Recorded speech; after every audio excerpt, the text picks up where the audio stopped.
ശിരൂരിൽ മണ്ണിടിച്ചിൽ കാണാതായ അർജുനായുള്ള തെരച്ചിൽ 9ാം ദിനം. പുഴയിൽ പുതുതായി സിഗ്നൽ കണ്ടെത്തിയ സ്ഥലത്ത് ഇന്ന് പരിശോധന നടത്തും. റഡാർ സിഗ്നൽ ലഭിച്ച അതേ ഭാഗത്താണ് സോണാറിലും സിഗ്നൽ ലഭിച്ചത്. കൂടുതൽ യന്ത്രങ്ങൾ എത്തിച്ചാകും പരിശോധന. വിവരങ്ങൾ പി കെ സരീഷ് നൽകും. സരീഷ്, ഇന്നും പുഴയിൽ തന്നെയാണോ പരിശോധന? എത്തരത്തിലാണ് സജ്ജീകരണങ്ങൾ?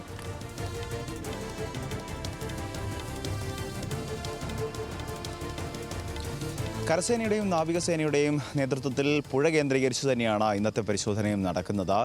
ഇന്നലെ ഈ പുഴയോട് ചേർന്നുള്ള കരഭാഗത്തെ മണ്ണ് നീക്കുന്ന പ്രവർത്തനമായിരുന്നു ആദ്യഘട്ടം മുതൽ നടന്നുകൊണ്ടിരുന്നത്. അതോടൊപ്പം തന്നെ ഈ റഡാർ ഉപയോഗിച്ചുള്ള പരിശോധനയിൽ ചില സ്ഥലങ്ങളിൽ സിഗ്നൽ കണ്ടെത്തിയിരുന്നു. അത് കഴിഞ്ഞ ദിവസമാണ് അങ്ങനെ സിഗ്നൽ കണ്ടെത്തിയത്. ആ സിഗ്നൽ കണ്ടെത്തിയ സ്ഥലത്ത് ഇന്നലെ നാവികസേനയുടെ സോണാർ ഉപയോഗിച്ചും പരിശോധന നടത്തിയിരുന്നു. അവിടെ എവിടെയാണോ ഈ റഡാറിൽ സിഗ്നൽ കണ്ടെത്തിയത് അവിടെ തന്നെ സോണാർ സിഗ്നൽ കൂടി ഇന്നലെ കണ്ടെത്തുന്ന ഒരു സാഹചര്യം ഉണ്ടായിരുന്നു. അതുകൊണ്ട് തന്നെ അത്തരം മേഖലകളിലേക്കാവും കൂടുതൽ പരിശോധന നടത്തുക എന്നാണ് മനസ്സിലാവുന്നത്. എന്തായാലും കൂടുതൽ ഫോഴ്സിനെ എത്തിക്കാനും അതോടൊപ്പം തന്നെ പുതിയ യന്ത്രങ്ങൾ എത്തിക്കാനും ഇന്നലെ തന്നെ ജില്ലാ ഭരണകൂടം തീരുമാനിച്ചിരുന്നു. ഇന്നലെ രാത്രിയോടെ തന്നെ കൂടുതൽ യന്ത്രങ്ങൾ എത്തിക്കും എന്നാണ് അറിയിച്ചിട്ടുള്ളത്. അതിൻ്റെ അടിസ്ഥാനത്തിൽ ഇന്ന് രാവിലെ അത്തരം ബൂം ഉൾപ്പെടെയുള്ള ഉപകരണങ്ങൾ ഉപയോഗിച്ചാവും രക്ഷാപ്രവർത്തനം നടത്തുക എന്ന് പറഞ്ഞിരുന്നു. കാരണം വലിയ തോതിൽ ഏതാണ്ട് 40-45 അടി ഉയരത്തിൽ പല ഭാഗങ്ങളിലും മണ്ണ് കൂടിക്കിടപ്പുണ്ട്. ആ മണ്ണ് നീക്കം ചെയ്യണമെങ്കിൽ കൂടുതൽ യന്ത്രസഹായം ആവശ്യമാണ്. നിലവിൽ JCBയോ ഇറ്റാച്ചിയോ ഉപയോഗിച്ച് മണ്ണ് നീക്കുക എന്നുള്ളത് 10-12-15 ദിവസം നീളുന്ന പ്രവർത്തനമാണ്. അതുകൊണ്ട് തന്നെ അത് വളരെ വൈകി മാത്രമേ പൂർത്തിയാക്കുകയോ അല്ലെങ്കിൽ വാഹനം കണ്ടെത്താനാവുകയോ ചെയ്യുള്ളൂ. അതുകൊണ്ട് തന്നെയാണ് ഈ ബൂം ഉൾപ്പെടെയുള്ളവ ഇങ്ങോട്ടേക്ക് എത്തിക്കുന്നത്. MLAയുടെ വാക്കുകൾ അനുസരിച്ചാണെങ്കിൽ ഇന്നലെ രാത്രി ഈ വാഹനം എത്തേണ്ടതാണ്. ഇന്ന് രാവിലെ മുതൽ അതുപയോഗിച്ചാവും ഈ രക്ഷാപ്രവർത്തനം നടത്തുക. ഈ ബൂം എന്ന് പറയുന്നത് ആഴത്തിൽ ഈ മണ്ണ് നീക്കം ചെയ്യാനാവുന്ന ഒന്നാണ്. അതായത് ഇറ്റാച്ചിയുടെ മോഡലിലുള്ള എന്നാൽ പുഴയിൽ നിന്ന് കൂടുതൽ മണ്ണ് കരയിലേക്ക് എത്തിക്കാനാവുന്ന വാഹനമാണ് ബൂം. അത്തരത്തിൽ ആ വാഹനം ഉപയോഗിച്ച് ആ ബക്കറ്റ് കൈ ഉപയോഗിച്ച് ഒരേ സമയം 20 അടി വരെയുള്ള മണ്ണ് നീക്കാൻ കഴിയും എന്നാണ്. അതായത് കരയിൽ വെച്ചുകൊണ്ട് തന്നെ 20 അടിയോളം നീളത്തിലുള്ള മണ്ണ് എത്രയും വേഗം കരയിലേക്ക് എത്തിക്കാനാകും എന്ന് തന്നെയാണ് ഇവർ പ്രതീക്ഷിക്കുന്നത്. അതുകൊണ്ട് തന്നെ അടിയന്തരമായി ഈ ബൂം എത്തിക്കുന്നു. അതുപയോഗിച്ച് ഇന്ന് പരിശോധന നടത്തുന്നു. അതോടൊപ്പം തന്നെ നാവികസേന ഇന്ന് കാലാവസ്ഥ അനുകൂലമാവുകയാണെങ്കിൽ പുഴയും പരിശോധന നടത്തും. രാവിലെ തന്നെ മൂടിക്കെട്ടിയ അന്തരീക്ഷമാണ്. രാവിലെ 5 മണി മുതൽ 2 തവണ ഈ പ്രദേശത്ത് മഴയും കാറ്റും ഉണ്ടായിരുന്നു. ഒരുപക്ഷെ വരും മണിക്കൂറുകളിലും സമാനമായ സാഹചര്യങ്ങൾ ഉണ്ടാവാനുള്ള സാധ്യതയുണ്ട്. കാരണം മേഘാവൃതമാണ് ഈ പ്രദേശം. അതോടൊപ്പം തന്നെ ഇരുട്ട് വീണ് കിടക്കുകയാണ്. ഈ പുഴയിൽ പരിശോധന നടത്തണമെങ്കിൽ തെളിഞ്ഞ കാലാവസ്ഥയായിരിക്കണം.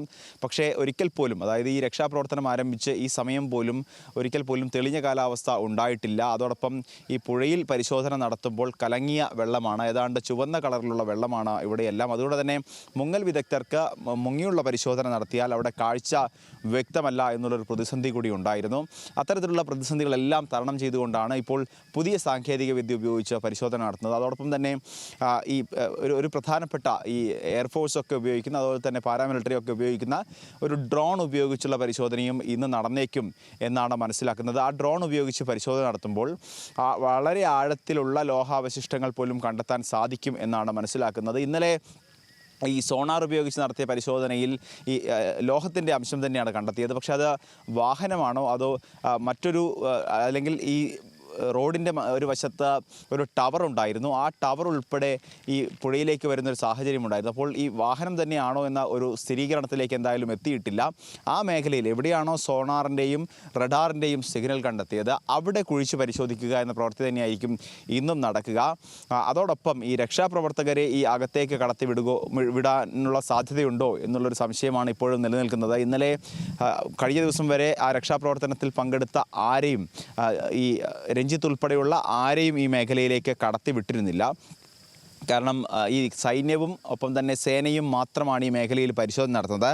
അതുകൊണ്ട് തന്നെ അവിടേക്ക് കടത്തിവിടേണ്ടതില്ല എന്നൊരു തീരുമാനമായിരുന്നു ജില്ലാ ഭരണകൂടം കൈക്കൊണ്ടത്. ഒടുവിൽ MLA ഇടപെട്ട് രഞ്ജിത്തിനെ ഈ മേഖലയിലേക്ക് കടത്തിവിടാം എന്നൊരു തീരുമാനം എടുത്തിരുന്നു. സ്ഥലം കാർവാർ MLA തന്നെയാണ് അത്തരത്തിലൊരു തീരുമാനം എടുത്തത് ജില്ലാ ഭരണകൂടവുമായി ആലോചിച്ച ശേഷം. അതോടൊപ്പം തന്നെ രക്ഷാപ്രവർത്തകർ, പ്രത്യേകിച്ച് ഈ പുഴയിലുള്ള പരിശോധനയിൽ രക്ഷാപ്രവർത്തകർ കേരളത്തിൽ നിന്നും എത്തുന്നുണ്ടെങ്കിൽ അവർ ജില്ലാ ഭരണകൂടം ഭരണകൂടത്തിൻ്റെ അനുമതിയോടെയാവണം എത്തേണ്ടത്. ഈ പുഴ കേന്ദ്രീകരിച്ചുള്ള പരിശോധനയിൽ അവർ എക്സ്പേർട്ടാണ് അല്ലെങ്കിൽ വൈദഗ്ധ്യമുള്ള ആളുകളാണ് എന്ന് സ്ഥിരീകരിക്കുന്ന സമ്മതപത്രം ഉൾപ്പെടെ അല്ലെങ്കിൽ സാക്ഷ്യപത്രം ഉൾപ്പെടെ കൊണ്ടുവന്നാൽ മാത്രമേ ഈ മേഖലയിലേക്ക് കടത്തിവിടൂ എന്ന് കൃത്യമായി ജില്ലാ ഭരണകൂടം പറയുന്നുണ്ട്. അത്തരത്തിൽ ഒരു നിയന്ത്രണം കൂടി ഏർപ്പെടുത്തിയിട്ടുണ്ട്. കാരണം മിലിറ്ററി അല്ലെങ്കിൽ സൈന്യത്തിൻ്റെയും ഒപ്പം തന്നെ ഈ നാവികസേനയുടെയും പ്രവർത്തനങ്ങൾ ഒരേ സമയം നടക്കുമ്പോൾ സിവിലിയൻസിനെ ഈ മേഖലയിലേക്ക് കടത്തിവിട്ടാൽ ഏതെങ്കിലും തരത്തിലുള്ള അപകടമുണ്ടായാൽ മിലിറ്ററി ഉത്തരം പറയേണ്ടി വരും. അതുകൊണ്ട് തന്നെയാണ് ഇത്തരത്തിൽ സിവിലിയൻസിനെ ഇങ്ങോട്ടേക്ക് വിടേണ്ടതില്ല എന്നൊരു തീരുമാനമെടുത്തിരിക്കുന്നത്. എന്തായാലും ഒരുപക്ഷെ ഇന്നലെ ചെറുവാഹനങ്ങളെ ഈ റോഡിലൂടെ കടത്തിവിട്ടുണ്ട് എന്നാണ് നമുക്ക് മനസ്സിലാവുന്നത്. കാരണം ഇന്നലെ തന്നെ വൈകിട്ടോടെ തന്നെ ഈ ഗതാഗതം പുനഃസ്ഥാപിക്കാനുള്ള തയ്യാറെടുപ്പുകൾ അവർ നടത്തിയിരുന്നു. ഈ കഴിഞ്ഞ ദിവസം വരെ ഈ റോഡ് പൂർണ്ണമായി പോലീസ് ഈ ബാരിക്കേഡ് ഉപയോഗിച്ച് തടയുന്നൊരു സാഹചര്യമുണ്ടായിരുന്നു. പക്ഷേ ഇന്ന് രാവിലെ മുതൽ പകുതി മാത്രമാണ് അടച്ചിരിക്കുന്നത്. ഏതാണ്ട് ഒരു വാഹനത്തിന് കടന്നു പോകാവുന്ന രീതിയിൽ ഒരു ബാരിക്കേഡ് മാറ്റി തുറന്നു വെച്ചിട്ടുണ്ട്. അതോടൊപ്പം തന്നെ പോലീസ് ഉദ്യോഗസ്ഥരാരും ഇന്ന് ഈ ബാരിക്കേഡിന് സമീപത്തേക്ക് എത്തിയിട്ടുമില്ല. പക്ഷേ നിയന്ത്രണങ്ങൾ ഇപ്പോഴും ബാധകമാണ്. മാധ്യമപ്രവർത്തകരെ ഇതിന് അപ്പുറത്തേക്ക് കടത്തിവിടില്ല എന്ന് ഇന്നലെ തന്നെ MLA ഉൾപ്പെടെയുള്ളവർ പറഞ്ഞിരുന്നു. ഒരുപക്ഷെ നിയന്ത്രണങ്ങൾ ഇന്നും ഉണ്ടാവും. പകൽ സമയം അവിടെ ജോലി നടക്കുന്നു, മണ്ണെടുപ്പ് ഉൾപ്പെടെയുള്ളവ നടക്കുന്നു എന്നുള്ളതുകൊണ്ട് തന്നെ പകൽ സമയം അതുവഴിയുള്ള കടത്തിവിടാനുള്ള സാധ്യതയും കുറവാണ്. എന്തായാലും ദേശീയപാത ഉടനടി തുറന്നു കൊടുക്കണം എന്ന ആവശ്യവുമായി ഇന്നലെ നിരവധി സംഘടനകൾ, അതായത് ഡ്രൈവേഴ്സ് സംഘടനകൾ ഇവിടെ എത്തുകയും പ്രതിഷേധവുമായി എത്തുകയും ഒക്കെ ചെയ്തിരുന്നു.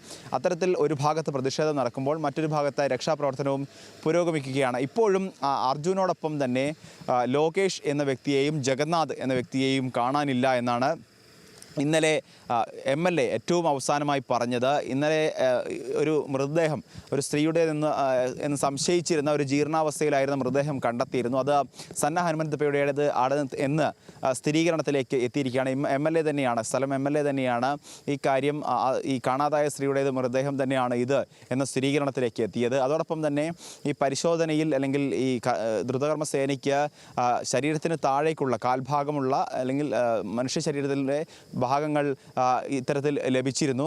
അത്തരത്തിൽ പരിശോധനയിൽ അത് DNA പരിശോധന ഉൾപ്പെടെ നടത്തുക എന്നുള്ള കാര്യമാണ് ഇപ്പോൾ, അല്ലെങ്കിൽ DNA പരിശോധനയിൽ അത് ശരവണൻ്റേതാണ് എന്നൊരു സ്ഥിരീകരണത്തിലേക്ക് എത്തി എന്നാണ് മനസ്സിലാക്കുന്നത്. പക്ഷേ എന്തായാലും അത്തരത്തിൽ ഒരു സ്ഥിരീകരണം MLAയുടെ ഭാഗത്തു നിന്നുണ്ടായിട്ടില്ല. അപ്പോൾ അദ്ദേഹം ഇനിയും പറയുന്നത് 3 ആളെ കണ്ടെത്താനുണ്ട്. അതൊന്ന് കേരളത്തിൽ നിന്നുള്ള ട്രക്ക് ഡ്രൈവർ അർജുൻ, മറ്റേത് ലോകേഷ് എന്ന് പറയുന്ന ഒരാൾ, അതോടൊപ്പം തന്നെ ഇനി ഉള്ളത് ഈ പ്രദേശവാസിയും ഒപ്പം തന്നെ ഇവരെല്ലാം കടയിൽ നിന്ന് അല്ലെങ്കിൽ ലക്ഷ്മണൻ എന്ന വ്യക്തി നടത്തിയിരുന്ന കടയിലെ ജീവനക്കാരൻ കൂടിയായ ജഗന്നാഥൻ. ഇത്രയും പേരെ കണ്ടെത്താനുണ്ട് എന്ന് തന്നെയാണ് MLA ഇന്നലെയും പറഞ്ഞത്. അപ്പോൾ ഈ 3 പേർക്ക് വേണ്ടിയുള്ള തിരച്ചിലാണ് ഇപ്പോഴും പുരോഗമിച്ചുകൊണ്ടിരിക്കുന്നത്. എന്തായാലും ഇപ്പോൾ കരസേനയും നാവികസേനയും ഒരേ സമയം ഒരേ ലക്ഷ്യത്തോടെ ഒരു സ്ഥലത്ത് തന്നെ കേന്ദ്രീകരിച്ച് പ്രവർത്തിക്കും എന്നാണ് അറിയുന്നത്. സൈന്യം ഇതുമായി ബന്ധപ്പെട്ട സ്ഥിരീകരണം നൽകുന്നു. സൈന്യം വരും ദിവസങ്ങളിലും ഇവിടെ തുടരും. രക്ഷാപ്രവർത്തനം പൂർത്തിയായതിനു ശേഷം മാത്രമേ മടങ്ങുകയുള്ളൂ എന്ന് പറഞ്ഞിട്ടുണ്ട്. അതോടൊപ്പം തന്നെ റിട്ടയർഡ് മേജർ ജനറലിനെ ഈ മേഖലയിലൊക്കെ അല്ലെങ്കിൽ എഞ്ചിനീയറിംഗ് വിഭാഗത്തിൽ വളരെ പരിചയമുള്ള കേരളത്തിൽ നിന്നുള്ള റിട്ടയറായ ഒരു മേജർ ജനറലിനെ കൂടി ഇങ്ങോട്ടേക്ക് എത്തിക്കുന്നുണ്ട്. അദ്ദേഹത്തിൻ്റെ കയ്യിൽ അത്യാധുനിക സൗകര്യങ്ങളുള്ള ഉപകരണങ്ങളുണ്ട്. അദ്ദേഹത്തിന് അത് പ്രവർത്തിപ്പിക്കാൻ അറിയാം.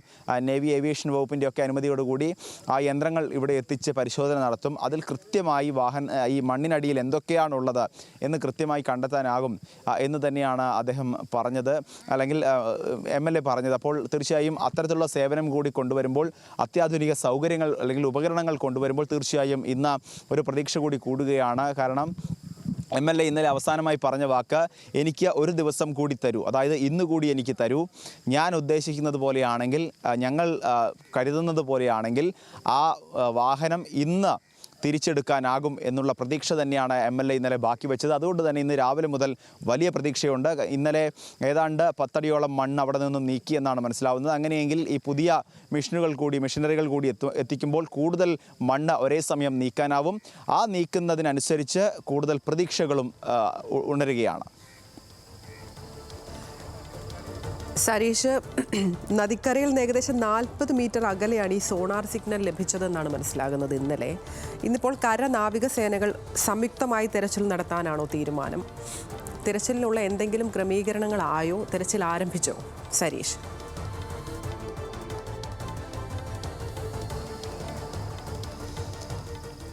ഇപ്പോഴും തിരച്ചിൽ ആരംഭിച്ചിട്ടില്ല. കാരണം ഞാൻ നേരത്തെ പറഞ്ഞ പോലെ ഇരുണ്ട് മൂടിയൊരു അന്തരീക്ഷമാണ്. വെളിച്ചത്തിൻ്റെ കുറവ് തീർച്ചയായും ഒരു തിരിച്ചടിയായി തന്നെ നിൽക്കുന്നുണ്ട്. അതുകൊണ്ട് തന്നെ ഇപ്പോൾ നിലവിൽ ഇവിടെ തിരച്ചിൽ ആരംഭിച്ചിട്ടില്ല. പക്ഷേ ഏതാണ്ട് 6:30യോടെ ഈ പുതിയ വാഹനം, അതായത് ബൂം എന്ന വാഹനം ഇവിടേക്ക് എത്തിക്കും എന്നാണ് ഇപ്പോൾ MLA പറഞ്ഞിരിക്കുന്നത്. അതനുസരിച്ചാണെങ്കിൽ ഒരു പക്ഷേ 7 മണിയോടെയോ 7:30യോടെയോ തന്നെ തിരച്ചിൽ ആരംഭിക്കാനുള്ള സാധ്യതയുണ്ട്. ഇന്നലെ പല ഘട്ടങ്ങളിലും തുടർച്ചയായി മഴ പെയ്തതുകൊണ്ട് തന്നെ വലിയ തിരിച്ചടി ഉണ്ടായിരുന്നു.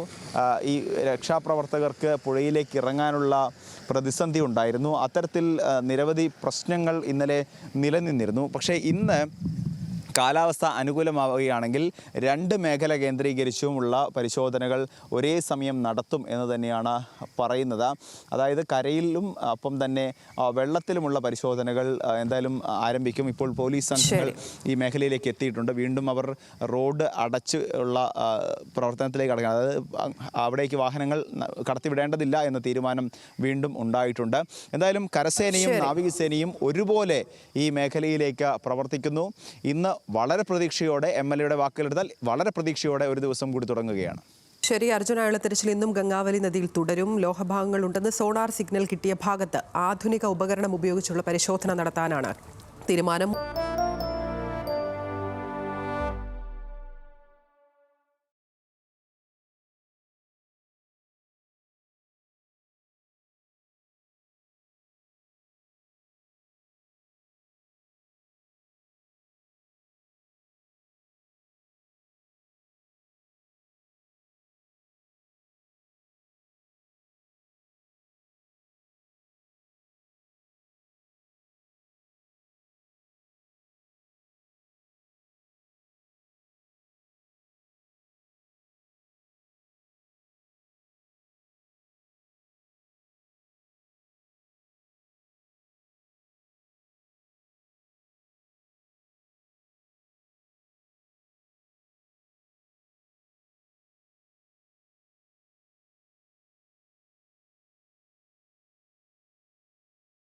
മുൻ സൈനിക ഉദ്യോഗസ്ഥനടക്കം ഇന്ന് സ്ഥലത്തെത്തുമെന്നുള്ളത് പ്രതീക്ഷ നൽകുന്ന കാര്യമാണ്. കര നാവിക സേനകൾ ഒന്നിച്ചു ചേർന്നായിരിക്കും തിരച്ചിൽ നടത്തുക. വിശദാംശങ്ങൾ നൽകുകയായിരുന്നു ഞങ്ങളുടെ പ്രതിനിധി PK സരീഷ്.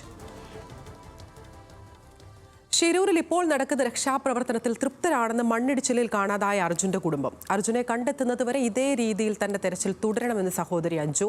സൈന്യം ഒരു ഭാഗത്ത് നിന്ന് രക്ഷാപ്രവർത്തനം നടത്തുന്നുണ്ട്. ഇപ്പോൾ ഉപകരണങ്ങളെല്ലാം നന്നായി ഉപയോഗിച്ച് തന്നെയാണ് രക്ഷാപ്രവർത്തനം നടക്കുന്നത്.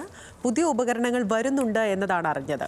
ഇവിടെ നിന്ന് പോയ സന്നദ്ധ പ്രവർത്തകർക്ക് നന്ദി അറിയിക്കുന്നതായും കുടുംബം പറഞ്ഞു.